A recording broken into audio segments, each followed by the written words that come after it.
25 फरवरी को नेटो की समिट में अमेरिका के राष्ट्रपति डोनाल्ड ट्रंप ने जो कुछ कहा उसने एक बार फिर से इजरायल और ईरान में महायुद्ध की आशंका को जन्म दे दिया है।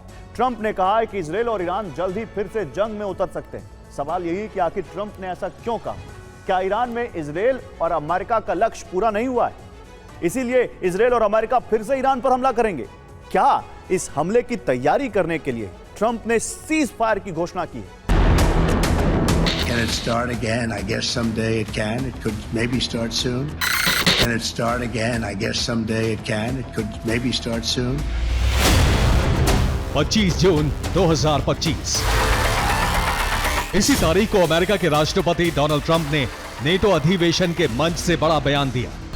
ट्रंप ने कहा इजरायल और ईरान में जल्द ही फिर से युद्ध शुरू हो सकता है।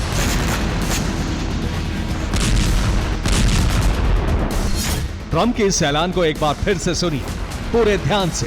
Can it start again? I guess someday it can. It could maybe start soon. Can it start again? I guess someday it can. It could maybe start soon. सवाल यही है कि आखिर अमेरिकी राष्ट्रपति ऐसा क्यों कह रहे हैं? ट्रंप को ऐसा क्यों लगता है कि इजरायल और ईरान में एक बार फिर से बड़ी जंग की शुरुआत होने जा रही है? क्या अमेरिकी खुफिया एजेंसियों को इस बात का कोई इंटेलिजेंस इनपुट मिला है? क्या यह सीक्रेट जानकारी व्हाइट हाउस तक पहुंच गई है? अमेरिका के राष्ट्रपति अंतर्राष्ट्रीय मंच से इतना बड़ा बयान यूं ही तो नहीं देंगे। जाहिर है इस बयान के पीछे कोई ना कोई आधार अवश्य होगा।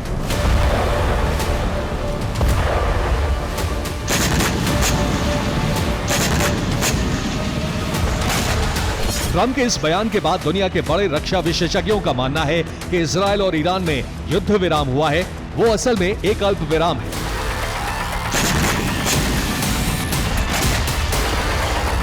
आशंका इस बात की है कि अमेरिका और इजरायल ने ईरान के परमाणु कार्यक्रमों के खिलाफ नई रणनीति बनाने के लिए एक शॉर्ट ब्रेक लिया है।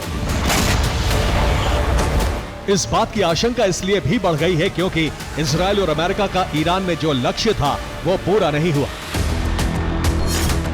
इजरायल और अमेरिका का टारगेट था ईरानी परमाणु कार्यक्रम का पूरी तरह खात्मा। इसी लक्ष्य को हासिल करने के लिए पहले इजरायल ने ईरानी एटॉमिक सेंटर पर हमले किए, फिर अमेरिका ने B-2 बॉम्बर से बंकर बस्टर बमों की बरसात की। बावजूद इसके ईरान के एटॉमिक सेंटर, उसके एटॉमिक कार्यक्रम को बहुत ज्यादा नुकसान नहीं पहुंचा।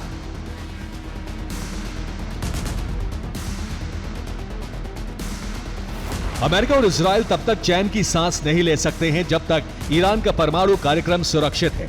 ऐसे में आशंका इस बात की है कि ईरान के परमाणु प्रोग्राम को खत्म करने के लिए फिर से हमले की तैयारी हो रही है।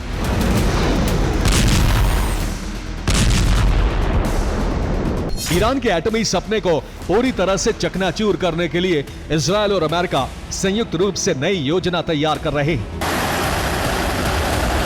नई रणनीति बनते ही एक और जंग दस्तक दे सकती है।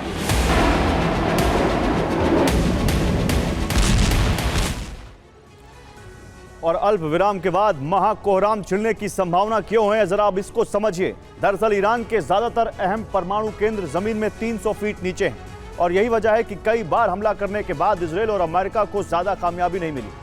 सच यह है कि अमेरिका के बंकर बस्टर बम से हमले के बाद भी ईरान के एटमी मिशन को ज्यादा नुकसान नहीं पहुंचा।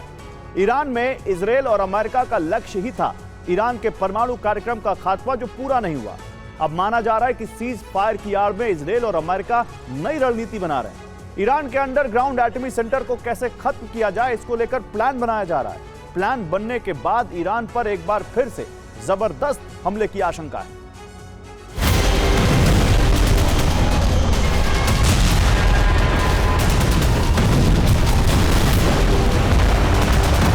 अमेरिकी हमले के बाद से ईरान कह रहा है कि उसका परमाणु कार्यक्रम पूरी तरह सुरक्षित है। उसने अपने संवर्धित यूरेनियम पहले ही दूसरी सुरक्षित जगह पर पहुंचा दिए थे, ऐसी लोकेशन पर जिसकी जानकारी ना तो इजरायली खुफिया एजेंसी मोसाद को है और ना ही अमेरिकी इंटेलिजेंस एजेंसी CIA को।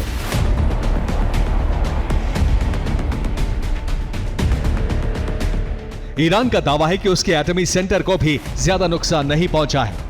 ईरान का ये दावा इसलिए भी सच लग रहा है क्योंकि अमेरिका ने ईरान के जिन 3 बड़े एटमी सेंटर फोर्दो, इस्फहान और नतांज पर बंकर बस्टर बम बरसाए, वो जमीन में 100 मीटर नीचे यानी करीब 300 फीट नीचे अंडरग्राउंड बनाए गए हैं। अमेरिकी बंकर बस्टर बम जमीन में इतना नीचे जाकर एटमी सेंटर को तबाह नहीं कर सकते।